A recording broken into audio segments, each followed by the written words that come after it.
of Sandy and Nora's podcast. Hey, Nora. Hey, Sandy. What's up? How you doing? I'm okay. I'm getting a little sad about how many Nazi apologists we have in Canada, but I guess that's nothing new. So, getting sad about the weather.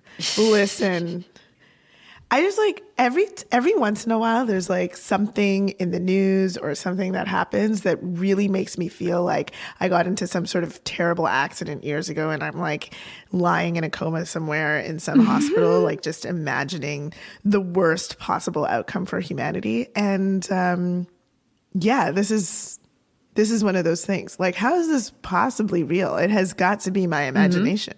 Yes. Well, it's because Canada is fake and sucks ass. Yeah, it is fake. That sucks. I mean, my week has been great. I mean, I'm back from our Jamaica office and am now, in the throes of what we Caporistas call Batizado season, or it just ended, which is this great big festival, and it was a lot of fun. And I'm feeling a lot of love and energy and excitement around, physical activity. So that's good. Wow, that's so great. I'm not, but maybe something will happen to soccer tonight. That'll be a surprise. I don't know. All right. Well, good luck.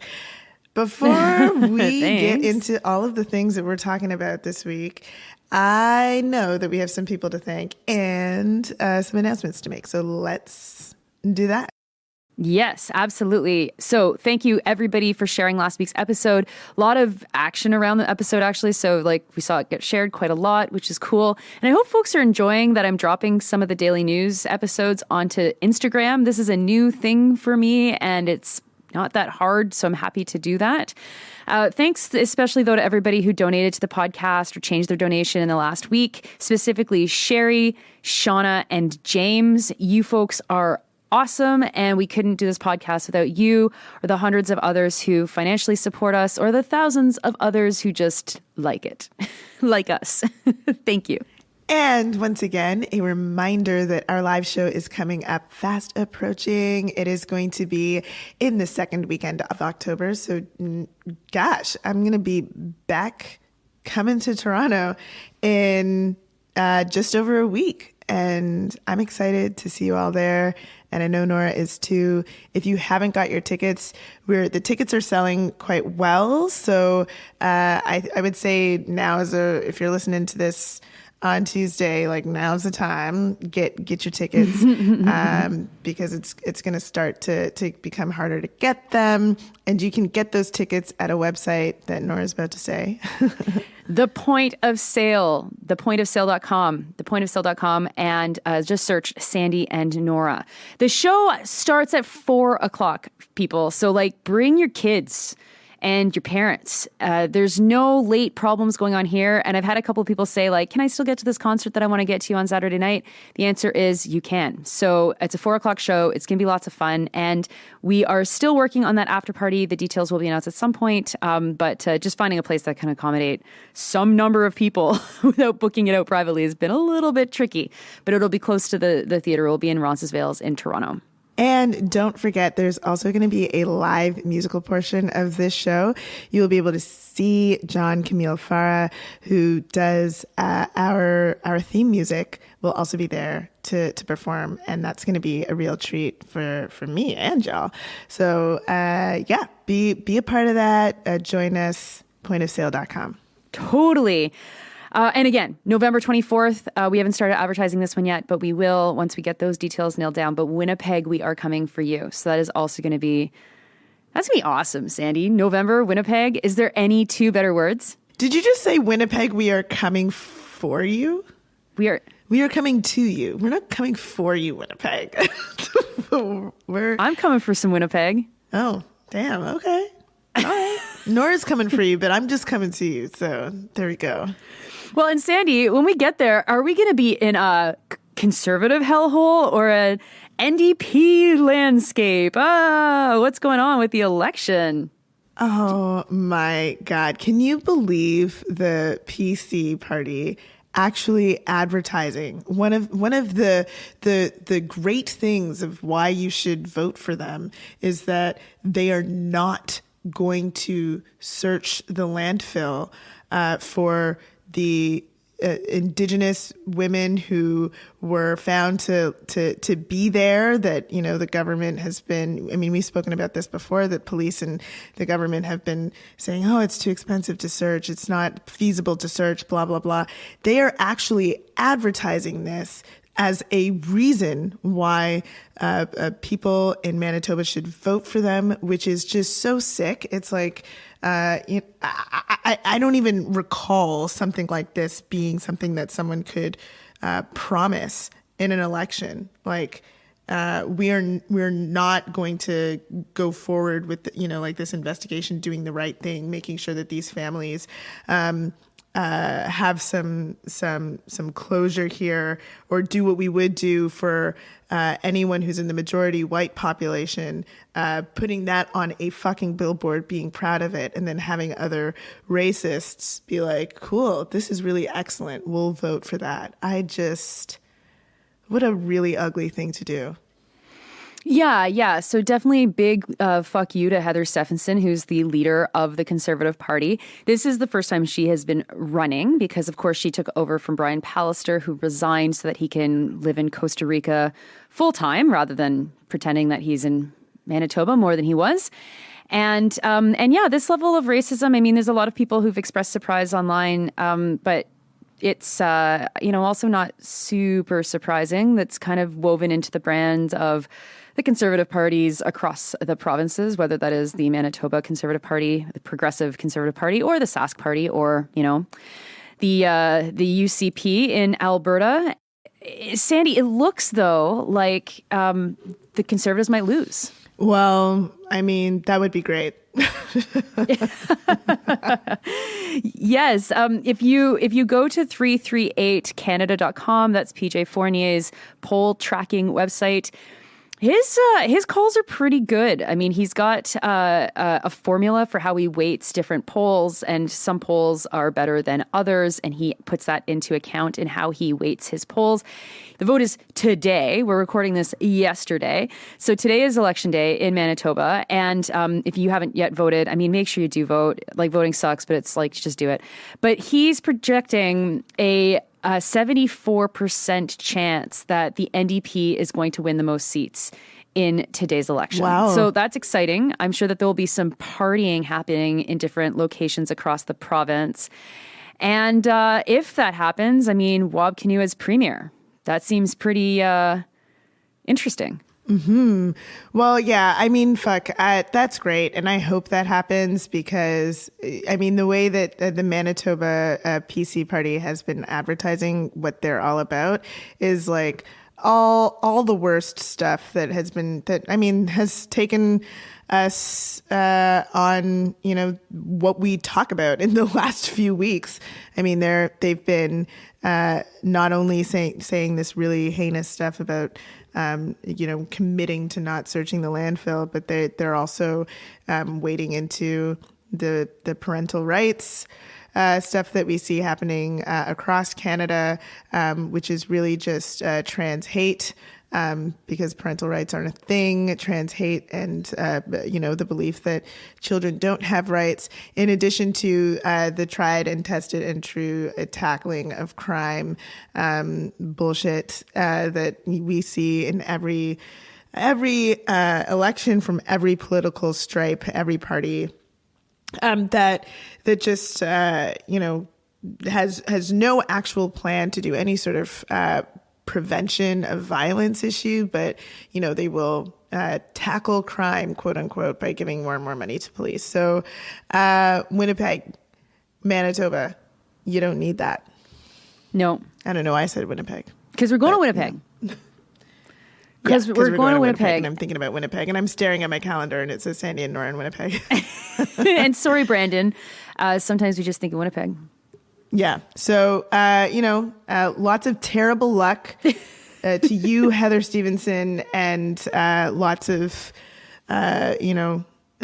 feelings and vibes to the rest of you in Manitoba that, this goes in a better way than a worse way.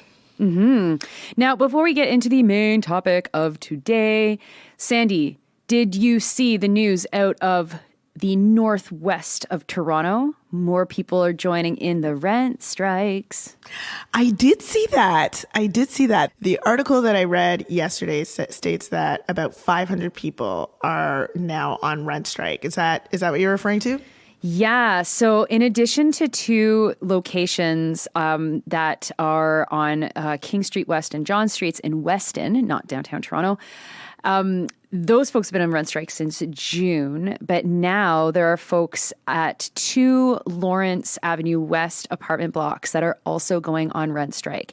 And they are protesting the owner's decision to seek an above allowable rent increase. So going higher than what they're supposed to be allowed to ask for rent increases, by claiming that the building needs more work and they need more money to do that work. And so that is legal in the province of Ontario, though you can challenge it.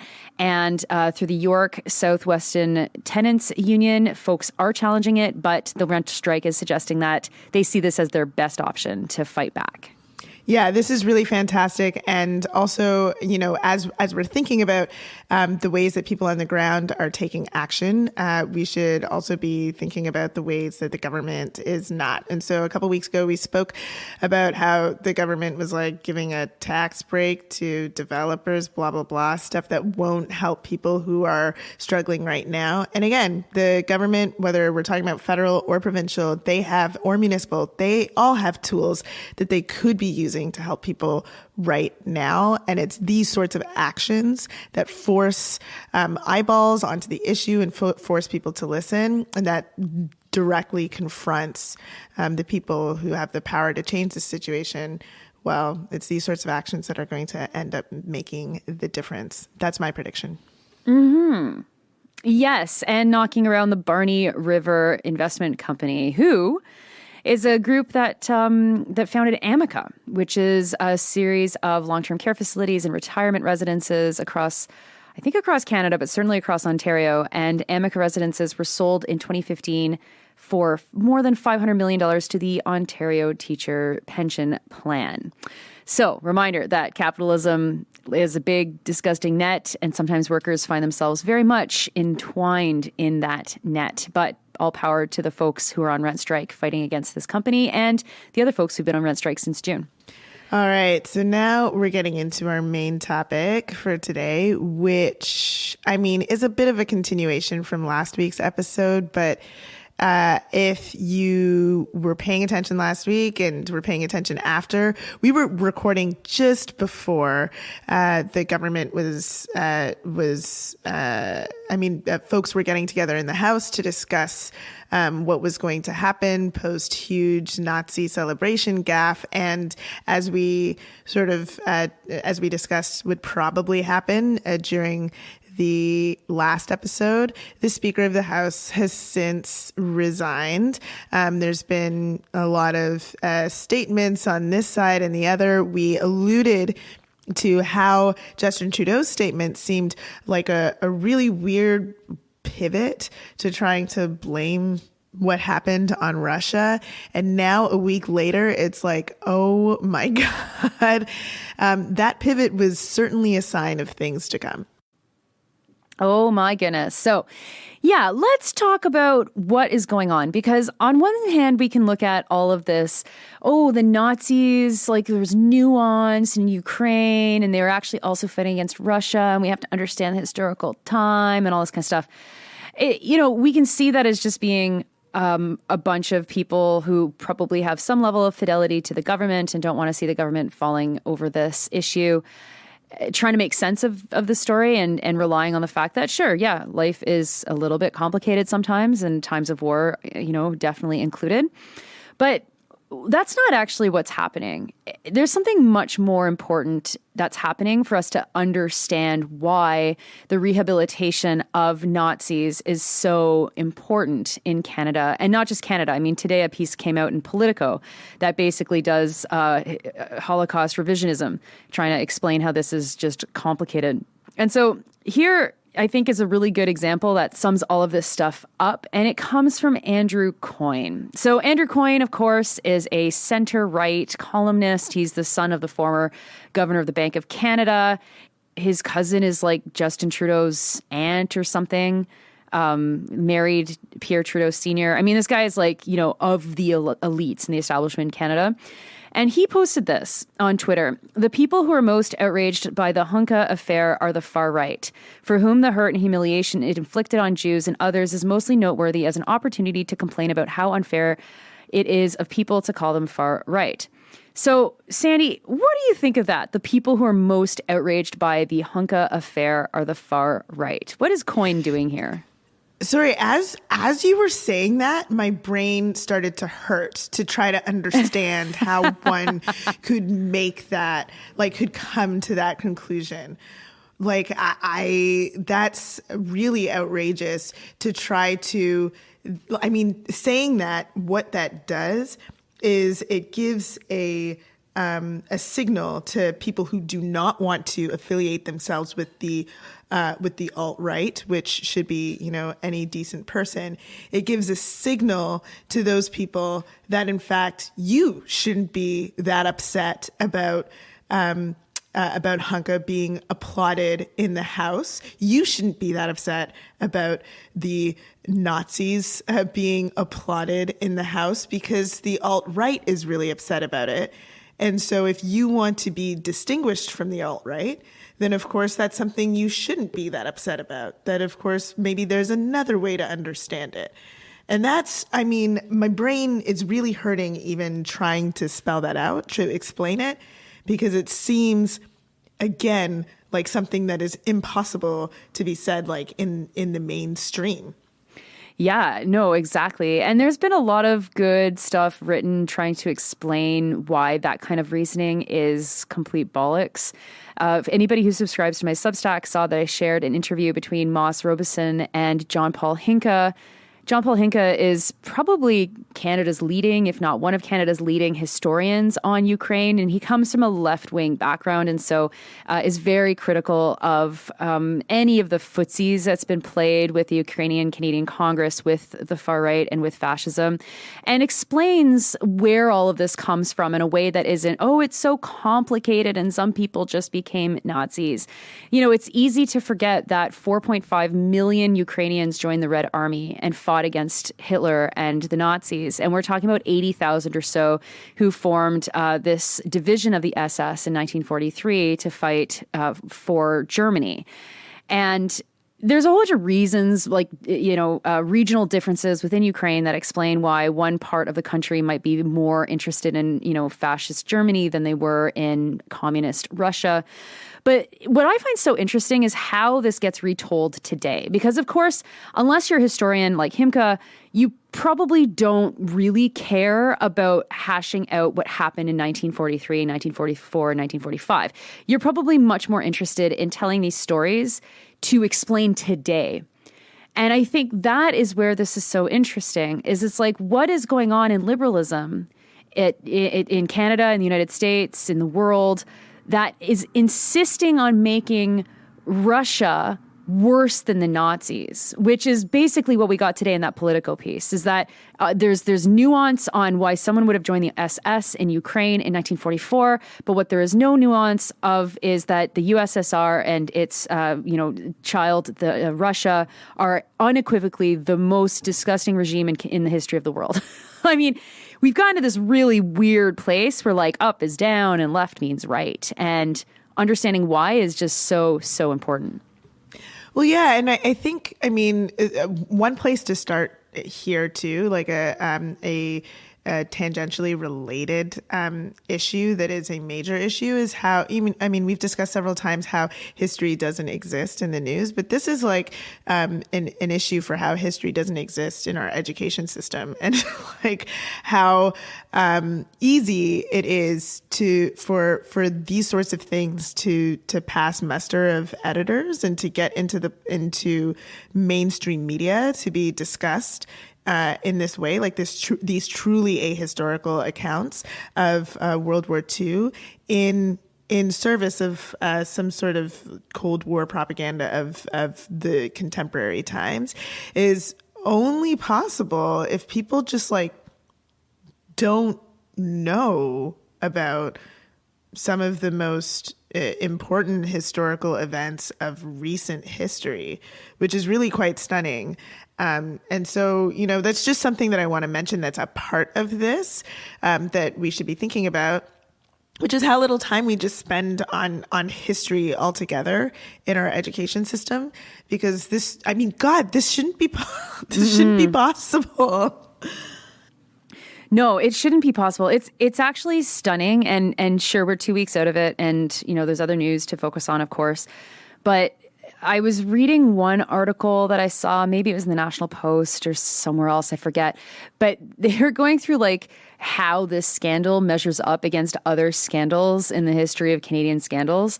And the article is pretty much conclusive. Oh, CBC. They were saying like, this actually is probably one of the biggest scandals, if not the biggest embarrassments, I would say. Maybe not scandals, because of course there's not really any financial implications in this. So we've witnessed a historical moment. Congratulations, everybody. And for when Justin Trudeau pivoted back to Russian disinformation, and it continues to be a line. I mean, there's people that accuse me of being a Putin propagandist, and they accuse anyone who talks about any of this stuff of being a Putin propagandist. I mean, there's even people that believe that Anthony Rota, the former Speaker of the House, was being paid by Russia to deep six the entire parliament, as if anybody listening to his introduction should have been like, wait a minute, I'm not clapping for this guy. What the hell are you talking about?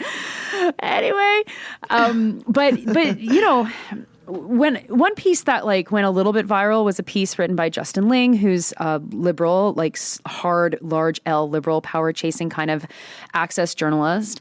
And people really loved it because he went through like the complications between, like some countries have to decide from their history, do they celebrate this big moment, which was a communist moment or a moment of victory for the Communist Party or for the Red Army or whatever, or do they celebrate this moment of victory for their people who happen to be members of like, the SS. And, like this creation of the two poles of Nazism on one side and communism on the other side has been happening for 30 years, if more, but in its current manifestation has been happening for 30 years. And it's just been accelerated as liberalism has been under attack. So as the status quo of liberalism, the global order that maintains like Western democracy is in decline because the contradictions of Western democracy, which is we will give you some rights, we will give you some services, but we will also allow corporations to dominate the hell out of us. The contradictions between those two things were okay. I mean, we managed for many, many decades, but they're coming to a head. They're too contradictory for us to continue to get past. And so we're seeing things in decline like the healthcare system, the education system. And rather than allowing the population to say, wait a minute, maybe radical politics is what we need right now. Like, what would a communist solution look like to our healthcare system? Like radical democracy and the people being able to drive decisions and corporate profits completely removed of all of this, and workplace democracy actually running communities or whatever. Like no way can we have that conversation. And so in an effort to over correct or over respond to the communist threat, which is always there because communism is a people's political tendency. It's a very normal and natural thing for people to want. Then you see this like, well, we know that the gold standard for hatred are fascists and are Nazis. We know that the gold standard for atrocities was, the Holocaust and what the Nazis did during the Holocaust. But we also know that Canada was complicit in a lot of these horrors. So how do we soften that, complicate it, while maintaining that on these two sides of the extremes are horrors that are unspeakable, and the only enlightened location is the center. And every time I've heard Chrystia Freeland give a speech in the last couple of years, this is literally what she says. That we are the shining beacon on the hill. Democracy. Like she fucking literally uses those words. And like left-wing people have been calling it out and out and out and out and out and out and out and out and out. And yet we still don't even have a single journalist who's questioned someone like Chrystia Freeland for how the hell did that happen last week. Yeah, it's really fascinating. There used to be like this time. You remember with that law? What's it called? That law of like how you mentioned Nazis on the internet. if you argue long enough. What's that called? Yeah, that law. You know that law. I forget. And how it just meant that you like lost an argument. Oh, it just Goodwin's means like law it's the just end. came to me. Goodwin's law. It just means that like you fucked up in arguing and like nothing makes sense anymore. You've gone to an extreme. It's like it's just weird to be in a period in history where we are so desperate to normalize fascism that is no longer like that's no longer an extreme. Like we can now like people can be taken seriously talking about fascism and Nazism as though it is not one of the most horrendous manifestations of human cooperation ever. You know, like I am in ways like left speechless, but also not at the same time, because as you know, so rightly pointed out, the implications of this are beyond the war itself. It's beyond like what Canada is and Canadian politics. The implications of this is actually to have people feel a commitment to a political, economic, and social system that increasingly, obviously, no longer makes sense. Like we're all really struggling under it.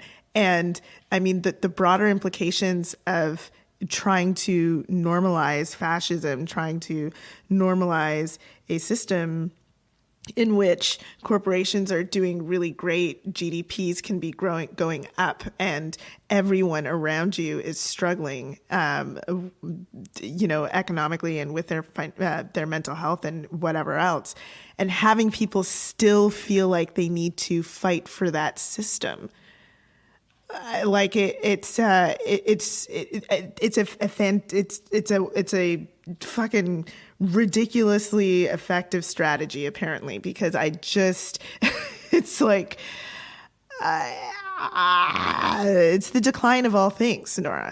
It's the decline of all things that we can be literally sitting here talking about a world where it's like, no, there's the nuance on the Nazism conversation isn't, gosh, what is happening? A lot of this makes me think of a session that I got to go to in St. Louis years and years ago, which was talking about the rise of fascism and how labor is supposed to or needs to intervene in it. And there were two panelists on this panel. One was the president of the United States Postal Workers. And he was talking about how his family fled the Holocaust. Some of them died in the Holocaust, and how he sees the politics of Nazism as being at the core of something that he fights as a trade unionist. And what was really interesting, you know, everyone's like, yeah, oh yeah, totally. That's great. And then the next person who was speaking was a guy called Rasheen Aldridge, who at the time was a Fight for 15 activist. I say at the time because he's since been elected several times. So he's now a district state representative in Missouri.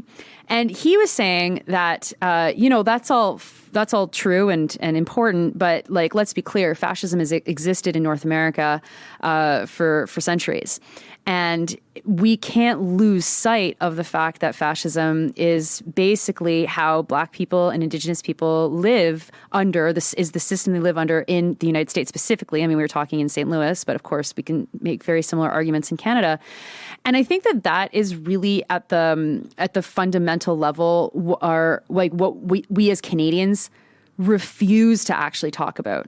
Refuse to talk about how not only is it fascism in the most classic sense of the term, the differences in relationship between the state and between Black people and Indigenous people, but then also how Canada was setting the direction in how to do certain things. Yeah, I mean, of course, like Canada's, like the way that Canada, you know, contributed to the creation of South African apartheid through its creation of the reservation system and the way that the Indian Act was created and operated. Like that is Canada setting the direction. The way that Canada,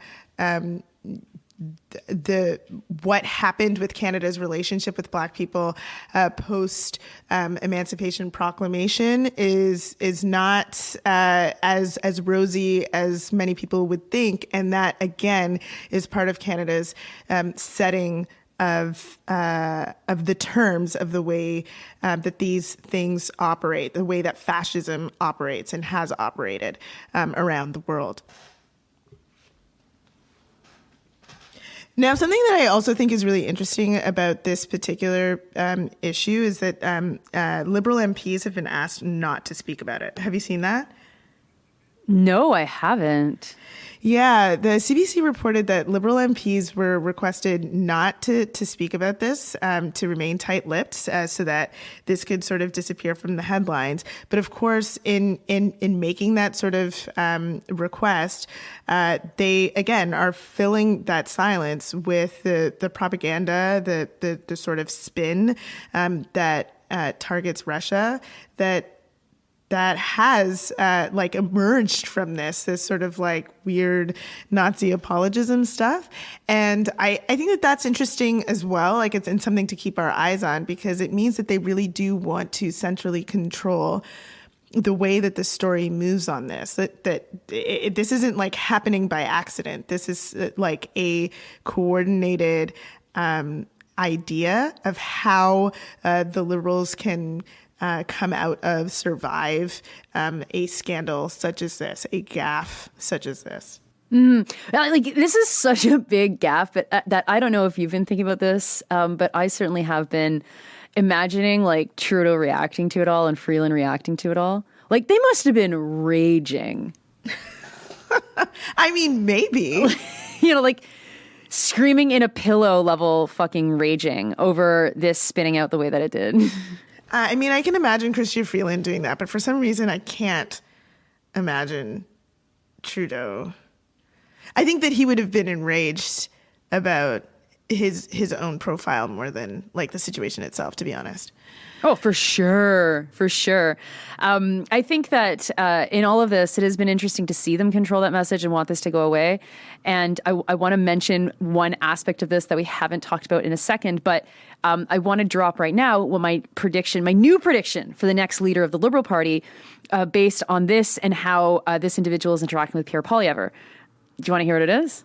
Oh, yes. All right. He's had his hands pretty clean in this whole thing. And it's Mark Miller, who's a Montreal-based MP and childhood friend of Justin Trudeau. And I am wondering if they're tapping him to replace Trudeau as leader. And what are the interactions that you are seeing that leads you to that conclusion? Well, he keeps like insulting Poilievre openly on Twitter. And the most recent was this past weekend. Poilievre was at the Truth and Reconciliation Day ceremony at Parliament Hill. He's photographed with Inuit leadership, and in the tweet says like, thank you to Algonquin leadership who made this day happen or something. And Miller was instantly on that, being like, those people are Inuit. What the hell is wrong with you? I was like, whoa, okay. But you mentioning the silence that is coming out from the members of the Liberal caucus, and I think that watching what Mark Miller does is a good example of seeing where they can push a little bit, be a little bit more cheeky in relation to Poilievre. That's not the only interaction. There's been several others, while also really trying to have a tight ship on this. Because as Jean-Paul Hinka said in this talk, like this is embarrassing, but it's also like not surprising because no one has gotten their shit in order dealing with the Nazis that came into Canada, the public roles that they took, and the looseness with which people have been approaching this whole history.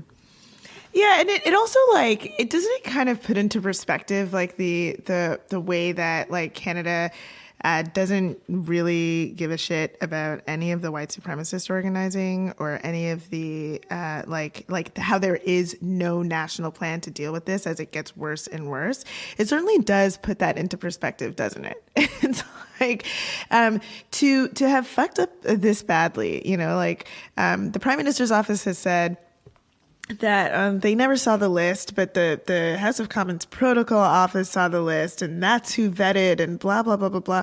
It's like, the Canada's history and confronting the history of support for people who were Nazis coming to this country, the failure of reconciling that history or even like acknowledging it whatsoever is directly linked to how we refuse to take a look at what very well may be some of the implications of that history, if not just, what is happening today in terms of white supremacists being able to organize in Canada without much struggle or response, obstacles being put in their way, and no one seeming to want to actually do something real at a government policy level to strategize about this happening, and not only not wanting to, but now making it somehow mainstream, like assisting in making it mainstream to be affiliated with Nazism.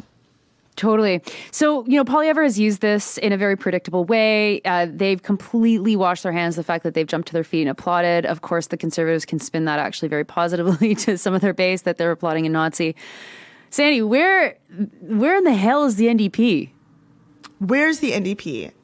Well, Nora, it's been a little quiet.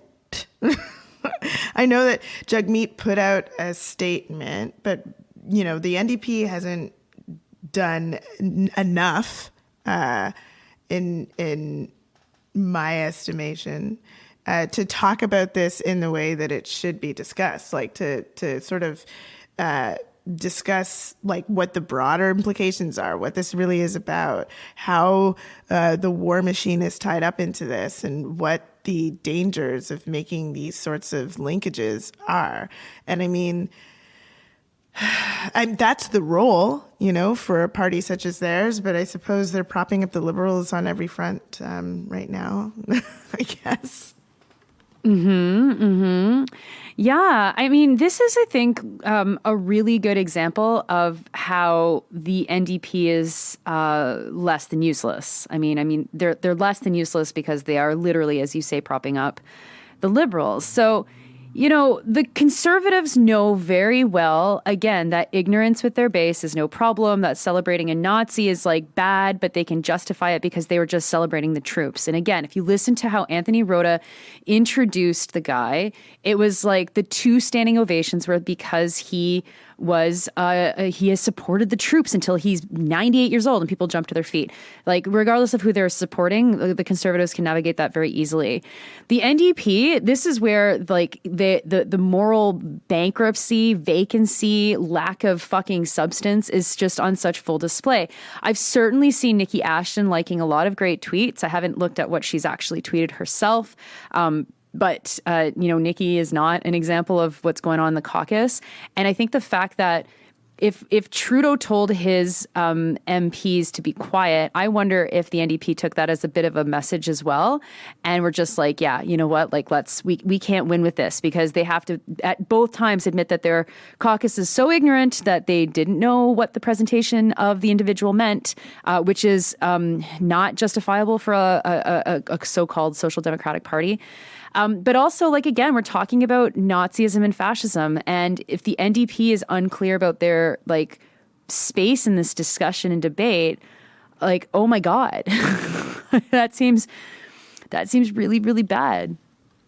Well, actually, I found the quote. Like, it seems like the NDP does have a consistent message around this. Like, I've seen a few quotes by a couple of MPs, and it seems like that what they have strategized is to say, Anthony Rota, good person, like, okay, necessary to say that, good human, yeah, love the work, love the history of work, but unfortunately, this is really, really bad, and should result in a resignation. That's what the NDP was saying pre-resignation, and I haven't seen anything else really beyond that, which is just, again, like the implications of what's happened is beyond like an individual error. It's in fact not an individual error. You were all standing in the House. You were all applauding. You were all part of it. You're all part of supporting the war machine that's happening right now, and the implications, the spin that the governing party is putting on this is, like, it's bigger than just one really great guy's error. That is in and of itself a retelling of history that is just not true. And so, like, what does it say that you're ignoring, like, all the bigger pieces of this and how it impacts average people in Canada, how it impacts the support for the war machine that continues to be a way that the government is making decisions about the way that it's going to spend the budget, that it's not supporting people who desperately need it right now. Like, I mean, there's ways that the NDP folks who are listening could tie this to exactly what's going on that is, that is affecting people's lives every day, and can tie this to principles that would allow people to see what's really happening and how it's tied to so many different things. And so it's really fucking disappointing and unacceptable that as the party that you are and what you're supposed to be, that you're not doing that. Like, that's what we need. Mm-hmm. Mm-hmm. Yeah. And especially, like, here we have we have an example of Nazism on full display, and it gives especially left-wing people, and I know people are going to say the NDP is not left-wing, but, like, come on, in the political system they are. Like, I wouldn't say that they are, but they are left of the Liberals and the Conservatives. Here we have, rising hatred in various ways. You got the Manitoba government and them using racism to try and get elected. And of course, the NDP is about to benefit from that by winning, hopefully. But then you also have Scott Moe directly attacking trans children. And the way that Jagmeet Singh responds to that is to talk about Saskatchewan's child poverty rate rather than very clearly and specifically speaking about protecting trans children. It's like, it's all politics. And in that situation, you can see that Singh was probably shadowboxing the Manitoba election because he wants people to think about Heather Stephenson and Indigenous child poverty in the province of Manitoba while he's talking about the Premier of Saskatchewan. Enough of this, like, idiotic politicking, enough of playing these games. And, the fact that the NDP didn't join the Conservatives in calling for the resignation of the Prime Minister, I think just shows how absent their political lenses entirely. And I mean, calling for Trudeau's resignation it's a stunt for sure. It's not 100% his fault, but he's the Prime Minister. I mean, at the end of the day, ultimate responsibility rests with him. It's not his fault that the Speaker invited somebody because the Speaker's got the privilege to do that. But again, it's the Prime Minister of Canada. And it was incredibly embarrassing, grossly embarrassing. I've seen some columns, I think Don Martin saying that this is potentially the beginning of the fall of Trudeau. I think we can go further back to see where the fall of Trudeau started. And for the NDP to not be in there and demanding things at all, Freeland should be resigning for sure. She absolutely knew who he was. She absolutely knows the politics, and she jumped to her feet, applauding faster than anyone else. So, I mean, there are resignations that could have been and should have been asked for, even if they were just done politically, and the NDP is nowhere, all to protect this ridiculous handcuff agreement that's just going to keep us having a government in power until 2025. And this was gloves off politics, and the NDP failed colossally. The Liberals failed colossally.